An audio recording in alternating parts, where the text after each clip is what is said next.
Hello friends, welcome back to Prarthana kitchen. ಎಲ್ಲರೂ ಚೆನ್ನಾಗಿದ್ದೀರಾ ಅಂತ ಅಂದ್ಕೊಳ್ತೀನಿ. ಫ್ರೆಂಡ್ಸ್, ಇವತ್ತು ನಾನು ಮಾಡ್ತಾಯಿರೋ ರೆಸಿಪಿ ಬಂದು ರಾಗಿ ಹಾಲು. ಈ ಬೇಸಿಗೆಯಲ್ಲಿ ತುಂಬ ಚೆನ್ನಾಗಿರುತ್ತೆ ಫ್ರೆಂಡ್ಸ್. ಇದು ಹೇಗೆ ಮಾಡೋದು ಅಂದರೆ, ಫಸ್ಟ್ ಒಂದು ಬೌಲ್ ತೊಗೊಂಡಿದ್ದೀನಿ. ಆ ಬೌಲ್ಗೆ ಒಂದು ಕಪ್ ಆಗೋಷ್ಟು ರಾಗಿ ತೊಗೊಂಡಿದ್ದೀನಿ. ಚೆನ್ನಾಗಿ ಕ್ಲೀನ್ ಮಾಡಿರೋ ರಾಗಿ ಇದು. ಅಂಗಡಿಯಲ್ಲಿ ಕೇಳಿದ್ರೆ ಸಿಗುತ್ತೆ ಫ್ರೆಂಡ್ಸ್ ಇದನ್ನು 3-4 ಸಲ ತೊಳ್ಕೊಬೇಕಾಗತ್ತೆ. ನಾನಿದು ಅಂಗಡಿಯಿಂದ ತೊಗೊಂಬಂದಿರೋದು. ಕ್ಲೀನ್ ಮಾಡಿರೋ ಚೆನ್ನಾಗಿರೋ ರಾಗಿ ಕೊಡಿ ಅಂತಂದ್ರೇ ಕೊಡ್ತಾರೆ ಫ್ರೆಂಡ್ಸ್. ಹಾಗಾಗಿ ನಾನು ಇದನ್ನು ಒಂದು 3-4 ಟೈಮ್ಸ್ ಮಾತ್ರ ತೊಳ್ಕೊಳ್ತಾ ಇದ್ದೀನಿ. ಚೆನ್ನಾಗಿ ತೊಳ್ಕೊಂಡು ಇದನ್ನು ಸೋರಾಕ್ಕೋಬೇಕಾಗತ್ತೆ ಫ್ರೆಂಡ್ಸ್. ಈ ರಾಗಿ ಹಾಲು ಆರೋಗ್ಯಕ್ಕೆ ತುಂಬ ಹೆಲ್ತಿ ಮಿಲ್ಕ್ ಇದು.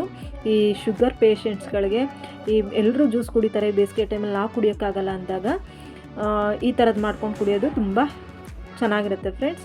ನೋಡಿ, ಈಗ ರಾಗಿ ತೊಳೆದ್ಬಿಟ್ಟು ಸೋರಾಕ್ಕೊಳ್ತಾ ಇದ್ದೀನಿ ಫ್ರೆಂಡ್ಸ್. ಇದನ್ನು ನಾನು ತುಂಬ ಸಲ ಮಾಡಿದ್ದೀನಿ, ತುಂಬ ಟೇಸ್ಟಿಯಾಗಿರುತ್ತೆ.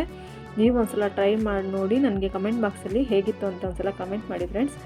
ನೋಡಿ, ರಾಗಿ ತೊಳೆದಾಗಿದೆ. ಈಗ ಸ್ಟವ್ ಹಚ್ಕೊಂಡು ಈಗ ಬಾಣಲೆ ಇಟ್ಕೊಳ್ತಾ ಇದ್ದೀನಿ. ರಾಗಿ ತೊಳೆದು ಸೋರು ಹಾಕಿದ್ನಲ್ಲ ಅದನ್ನು ಈಗ ಒಂದು ಪಾನ್ಗೆ ಈ ಥರ ಹಾಕ್ಕೋಬೇಕಾಗತ್ತೆ. ಸಿಮ್ಮಲ್ಲೇ ಇಟ್ಕೊಂಡು ಹುರಿಬೇಕಾಗುತ್ತೆ ಫ್ರೆಂಡ್ಸ್.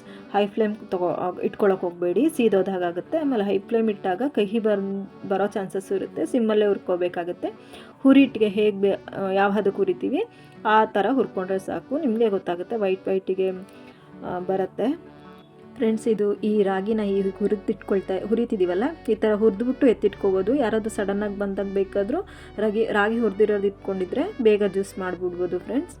ಈಗ ನಾನು ಒಂದು ಮಿಕ್ಸಿ ಜಾರ್ಗೆ ರಾಗಿ ಹುರಿದಿಟ್ಟಿದ್ನಲ್ಲ, ಒಂದು ಸ್ವಲ್ಪ ಹಾರಕ್ಕೆ ಬಿಟ್ಟಿದ್ದೆ, ಒಂದು 5-10 ಮಿನಿಟ್ಸ್. ಈಗ ಅದನ್ನು ನೋಡಿ ಒಂದು ಮಿಕ್ಸಿ ಜಾರ್ಗೆ ಒಂದು ಬೌಲಷ್ಟು ರಾಗಿ ತೊಗೊಂಡಿದ್ದೆ. ಅದೇ ಬೌಲಷ್ಟು ಆಗೋಷ್ಟು ಕಾಯಿ ತುರಿ ತೊಗೊಂಡಿದ್ದೀನಿ. ಹಾಗೆ ಒಂದು ಬೌಲಷ್ಟು ಆಗೋಷ್ಟು ಬೆಲ್ಲ ತೊಗೊಂಡಿದ್ದೀನಿ. ಹಾಗೆ ಒಂದು 3-4 ಏಲಕ್ಕಿ ಹಾಕ್ತಾಯಿದ್ದೀನಿ.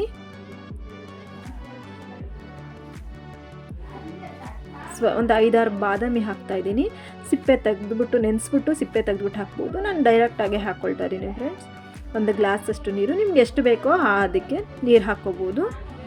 ನೋಡಿ ಫ್ರೆಂಡ್ಸ್, ಈಗ ರುಬ್ಕೊಂಡು ತೊಗೊಂಬಂದಿದ್ದೀನಿ ಫ್ರೆಂಡ್ಸ್. ಇದು ಒಂದೇ ಸಲ ರುಬ್ಬ ಹಾಗೆ ಅಂತ ಏನಿಲ್ಲ, ಒಂದು 2-3 ಟೈಮ್ಸ್ ರುಬ್ಕೋಬೇಕಾಗತ್ತೆ. ನೋಡಿ, ಈಗ ಈ ಜಾಲರಿ ಒಂದು ಶೋಸ ತೊಗೊಂಡಿದ್ದೀನಿ, ಸ್ಟೀಲ್ ಜಾಲರಿ. ಅದ್ರಲ್ಲಿ ಸೋರು ಹಾಕ್ಕೊಳ್ತಾ ಇದ್ದೀನಿ. ಅದ್ರ ಹಾಲೆಲ್ಲ ಕೆಳಗೆ ಬಿಟ್ಕೊಳ್ಳುತ್ತೆ. ಅದೇ ಮತ್ತೆ ಒಂದು 2-3 ಸಲ ಈ ಥರ ರುಬ್ಕೋಬೇಕಾಗುತ್ತೆ. ಒಂದೇ ಸಲ ರಾಗಿ ಹಾಲು ಬಿಟ್ಕೊಳ್ಳಲ್ಲ. ಈ ಥರ ಚೆನ್ನಾಗಿ ಶೋಸ್ಕೋಬೇಕಾಗುತ್ತೆ. ಮತ್ತು ಅದೇ ಮಿಕ್ಸಿ ಜಾರ್ಗೆ ಮತ್ತೆ ಹಾಕ್ಕೊಳ್ತಾ ಇದ್ದೀನಿ. ಹಾಗೆ ಒಂದು 2-3 ಅಥವಾ ನೀವು ಎಷ್ಟು ಸಲ ಹಾಲು ಬಿಟ್ಕೊಳ್ಳುತ್ತೆ ಅಂತ ನಿಮಗೆ ಗೊತ್ತಾಗುತ್ತೆ, ಅಷ್ಟು ಸಲ ಹಾಕ್ಕೊಂಡು ರುಬ್ಕೊಂಡು ಮತ್ತೆ ಹಾಲು ತಕ್ಕೋಬೇಕಾಗುತ್ತೆ. ನೋಡಿ, ನಾನು ಒಂದು 3-4 ಸಲ ರಾಗಿ ಹಾಲು ತೆಗೆದಿಟ್ಕೊಂಡಿದ್ದೀನಿ, ರುಬ್ಬಿ ಮಿಕ್ಸಿ ಜಾರಲ್ಲಿ. ರಾಗಿ ತುಂಬ ಆರೋಗ್ಯಕ್ಕೆ ಒಳ್ಳೆಯದು ಫ್ರೆಂಡ್ಸ್. ಈ ಬೇಸಿಗೆಯಲ್ಲಿ ತಂಪು ಇದೂ ಅಲ್ಲದೆ ಅಂಬಲಿ ಮಾಡ್ಕೊಂಡು ಕುಡಿತೀವಿ ಈ ಬೇಸಿಗೆ ಟೈಮಲ್ಲಿ. ನಾನಂತೂ ದಿನ ಬಿಟ್ಟು ದಿನ ರಾಗಿ ಅಂಬಲಿ ಮಾಡ್ಕೊಂಡು ಕುಡಿತಾನೆ ಇರ್ತೀನಿ. ಆರೋಗ್ಯಕ್ಕೂ ತುಂಬ ಒಳ್ಳೆಯದು ಫ್ರೆಂಡ್ಸ್. ನೋಡಿ, ಈ ಥರ ರುಬ್ಬಾಗಿದೆ. ಇದನ್ನು ಫ್ರಿಜ್ಜಲ್ಲಾದರೂ ಇಟ್ಕೋಬೋದು ಫ್ರೆಂಡ್ಸ್, ಅಥವಾ ಹಾಗೇನಾದರೂ ಕುಡಿಬೋದು. ಫ್ರಿಜ್ಜಲ್ಲಿ ಇಟ್ಕೊಂಡು ಕುಡಿದ್ರೆ ತುಂಬ ಚೆನ್ನಾಗಿ ಬಂದಿರುತ್ತೆ ಫ್ರೆಂಡ್ಸ್. ಕುಡಿಯೋದಕ್ಕಂತೂ ಕೋಲ್ಡ್ ಆಗಿದ್ದರೆ ಆ ಬೆಲ್ಲದ ಫ್ಲೇವರು ಎಲ್ಲ ತುಂಬ ಟೇಸ್ಟಿಯಾಗಿ ಬಂದಿರುತ್ತೆ ಫ್ರೆಂಡ್ಸ್. ಈಗ ನಾನೊಂದು 2 ಅವರ್ಸು ಫ್ರಿಜ್ಜಲ್ಲಿ ಎತ್ತಿಟ್ಕೊಂಡು ತೆಗೆದಿಟ್ಟಿದ್ದೀನಿ ಫ್ರೆಂಡ್ಸ್. ತುಂಬ ಕೋಲ್ಡ್ ಆಗೋಗಿದೆ, ಕುಡಿಯೋದಕ್ಕೂ ಅಷ್ಟೇ ತುಂಬ ಚೆನ್ನಾಗಿರುತ್ತೆ ಫ್ರೆಂಡ್ಸ್. ನಾನು ಮಾಡಿರೋ ರಾಗಿ ಹಾಲು ನಿಮಗೆಲ್ರಿಗೂ ಇಷ್ಟ ಆಗಿದೆ ಅಂತ ಅಂದ್ಕೊಳ್ತೀನಿ. ಇಷ್ಟ ಆಗಿದರೆ ಲೈಕ್ ಮಾಡಿ, ಶೇರ್ ಮಾಡಿ, ಕಮೆಂಟ್ ಮಾಡಿ. ಹಾಗೆ ಸಬ್ಸ್ಕ್ರೈಬ್ ಮಾಡ್ಕೊಳ್ಳೋದನ್ನ ಮರಿಬೇಡಿ. Thank you for watching.